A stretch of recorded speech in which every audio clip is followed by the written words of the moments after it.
Bonjour, voici une petite vidéo présentant mon métier d'éducateur spécialisé afin de sortir des clichés de l'éducateur de rue comme Pascal le grand frère ou encore des documentaires effectués par des chaînes télévisées à sensation autour de la maltraitance dans les maisons d'enfants à caractère social, les MECS, maltraitance effective assurée par du personnel non diplômé et non compétent faute d'effectifs suffisants dans l'encadrement de structures déstructurées.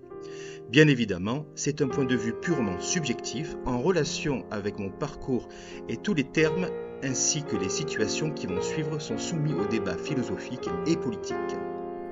Dans un premier temps, un petit retour aux sources pour comprendre en quoi un éducateur est spécial et surtout spécialisé en quoi. L'origine prend naissance chez les Romains, educator ou encore pedagogus, et selon le rôle, magister.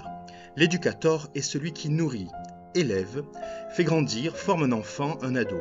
Mais de nos jours, en plus des enfants, également un adulte, voire un être à l'automne ou l'hiver de sa vie, atteint de handicap ou encore des souffrances dans le parcours de vie. L'éducateur accompagne sur le chemin. À l'époque, c'était souvent un esclave. L'éducateur visait à la formation morale et civique. Il faisait grandir en guidant ce qui est déjà en germe chez la personne. En résumé, il accompagnait l'enfant du foyer familial vers le lieu des apprentissages.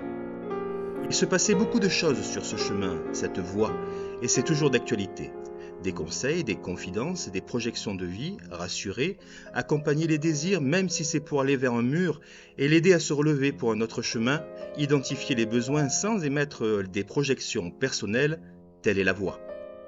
Un équilibre dans l'empathie tout en ayant une distanciation, c'est-à-dire ne pas porter son sac à sa place, mais l'aider à ce qu'il soit le plus léger possible et bien stabilisé sur ses propres épaules. De nos jours, et sans refaire l'historique de l'éducation spécialisée, la fonction d'éducateur est légitime au regard de la société par l'obtention d'un diplôme en 3 ans et crédible aux yeux de la personne accompagnée dans les liens qui se tissent. C'est en ces instants que naît la confiance. Mais la confiance est un sentiment.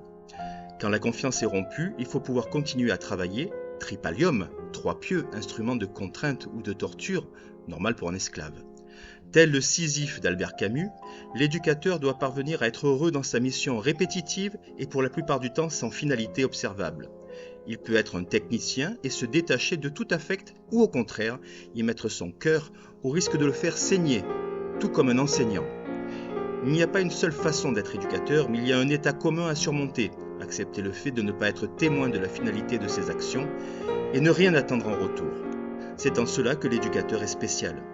Cependant, un sourire, une histoire de vie, un enseignement en miroir, des rires partagés, l'appel ou la visite d'anciens accompagnés, là est le véritable trésor de ce métier en or. En conclusion, quels que soient les secteurs abordés, quelles que soient les raisons de choisir ce métier, il ne sera pas pour combler ses propres fissures psychologiques, même si des effets miroirs amènent à des réflexions, c'est le propre du miroir. Ce ne sera pas non plus pour nourrir le mythe du sauveur, c'est une vocation, on l'a ou on ne l'a pas. C'est un métier en or. Aor veut dire amour. Et l'amour, ce n'est pas mental, c'est le cœur. Merci pour votre écoute.